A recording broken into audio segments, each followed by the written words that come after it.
Olá, hoje nós vamos falar sobre a NR1. É uma norma que entrou em vigência para as empresas a partir de maio de 2025 e ela vem falar especialmente sobre a nova mudança, que é falar sobre os riscos psicossociais dentro das empresas e quais são as exigências. Então, o que a gente vai trazer aqui hoje é sobre a NR1, como ela deve ser aplicada e quais são os riscos que devem ser considerados dentro da sua empresa. Meu nome é Alessandra Campos, eu sou psicanalista e também especialista em direito do trabalho.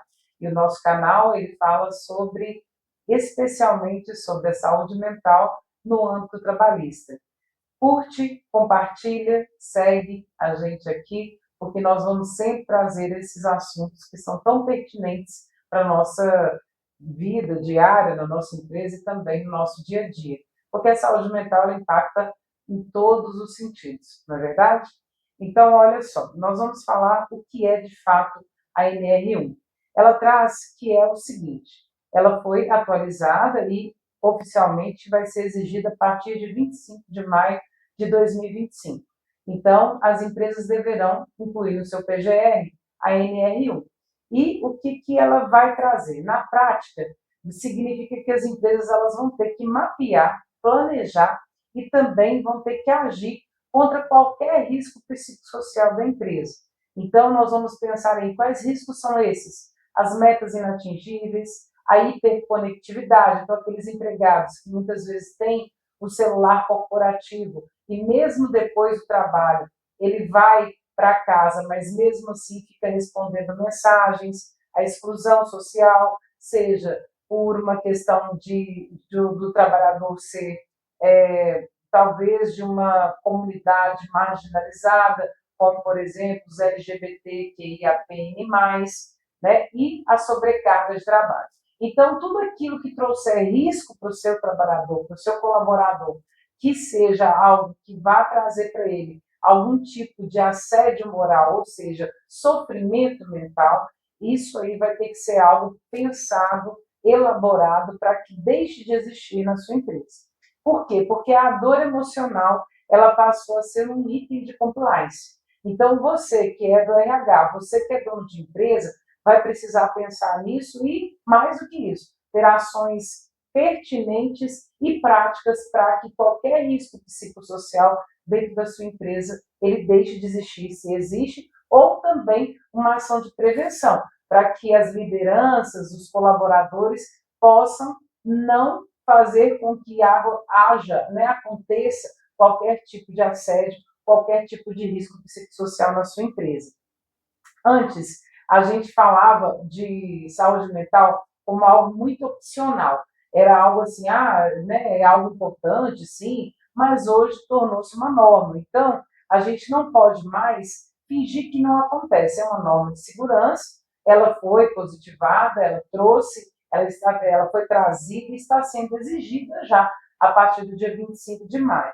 E os impactos quais são? Né? Por que é urgente você que aí está dentro da empresa pensar sobre isso? Se você está no RH, se você é o dono da empresa, está na gerência, na liderança, ou você que é trabalhador, pensar também se a sua empresa está, de fato, colaborando, contando e cuidando dos riscos psicossociais. Porque ignorar a saúde agora vai custar caro para as empresas.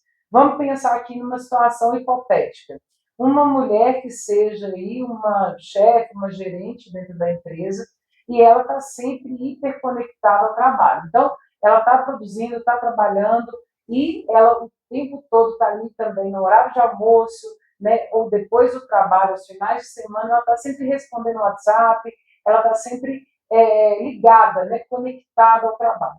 E, de repente, ela começa a sentir um estresse crônico, que vai desencadear aí a total improdutividade, ou seja, ela vai para o médico, psiquiatra, médico do trabalho, e vai se,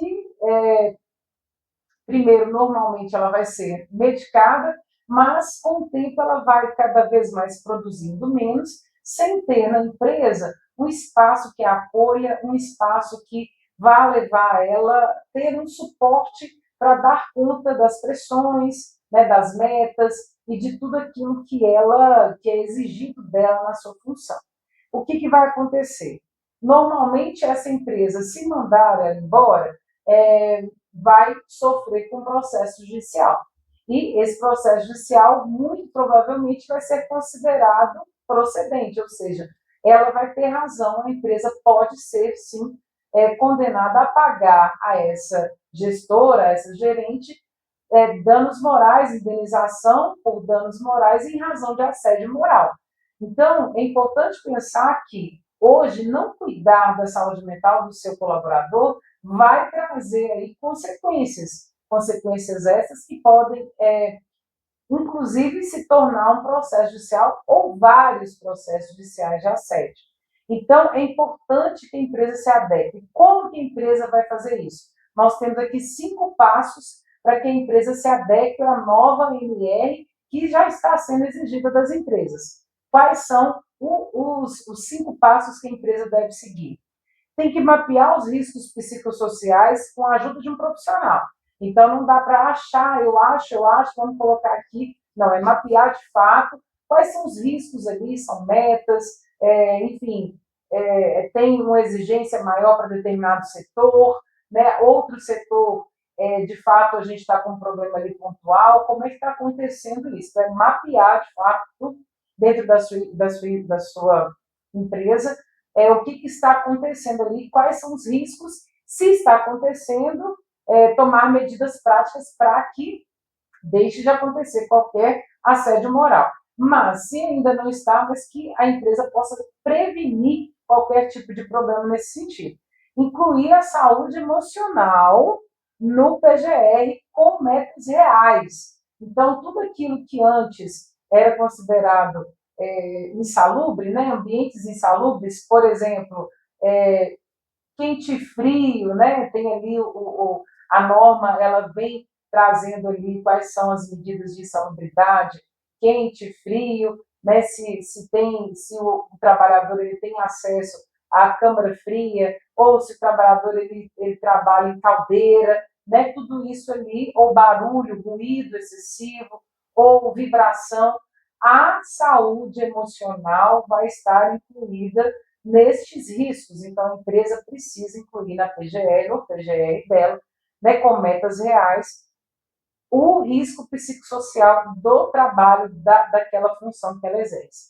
Capacitar as lideranças com uma escuta ativa e uma prevenção de assédio, ou seja, aquelas pessoas que são líderes, elas precisam entender, né, o risco que existe ali naquele setor, como que ela deve lidar, se alguém se queixar, como que deve ser, né, qual a medida que deve se ter, né, diante da circunstância da queixa.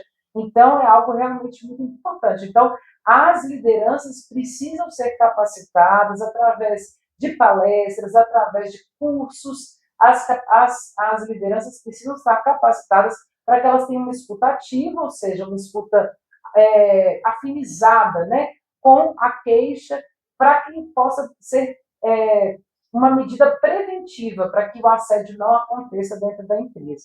É preciso também que a empresa crie canais seguros de apoio psicológico, ou seja, é importante que a empresa tenha, talvez, pode ser aqui uma sugestão, convênios com sites ou mesmo com clínicas, para que os trabalhadores que sintam a necessidade possam se apoiar em psicólogos e psicanalistas, de repente ter um canal dentro da empresa que garanta o anonimato a qualquer reclamação de assédio ou de meta excessiva ou de tratamento inadequado da liderança.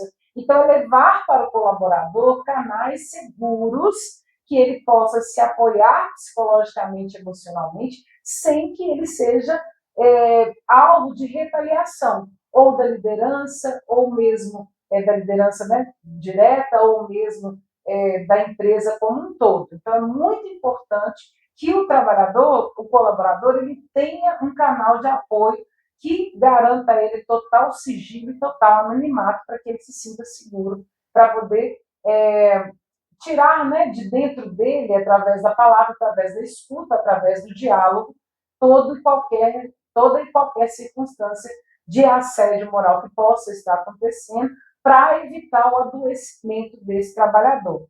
E também promover dentro da empresa, o quinto passo é promover dentro da empresa uma cultura de valorização e pertencimento do colaborador. Essa medida é um pouco mais preventiva, né? Então é o quê? É ter líderes preparados para que ele tenha uma cultura de valorização do colaborador e também que ele consiga repassar para o colaborador uma cultura de pertencimento, pertencimento à equipe, pertencimento à empresa, pertencimento ao grupo em que ele exerce as funções. É muito importante, porque hoje a empresa boa não é aquela empresa que tem o espaço de sinuca, de totó, ou mesmo o espaço onde o trabalhador pode ir lá e servir uma fruta, um suco. A empresa boa hoje é aquela que consegue acolher o sofrimento mental, emocional do seu colaborador, sem que ele tenha o risco de ser mandado embora, sem que ele tenha o risco de não ser valorizado ou, de alguma forma, sofrer com qualquer tipo de retaliação dentro da empresa.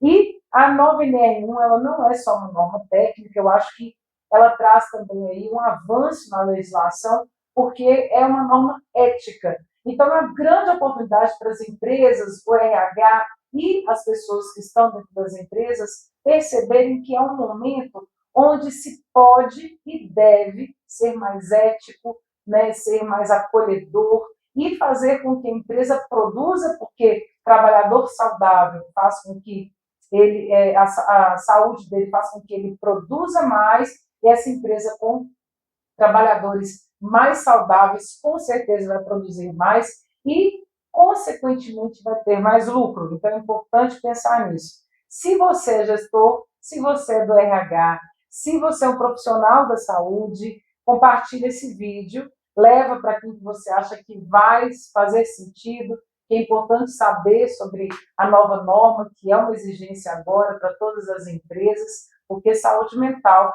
não é brincadeira. Saúde mental é aquilo que nos dá condição de ser produtivo, de cumprir com os nossos papéis, com as nossas funções. Compartilhe, assista, curta, mande suas dúvidas e comentários, eu estou à disposição aqui. E vai lá no meu site, se tiver alguma dúvida ou outros assuntos que te interessem, a gente tem um blog muito interessante e também sou psicanalista, se quiser marcar uma conversa, eu estou à disposição.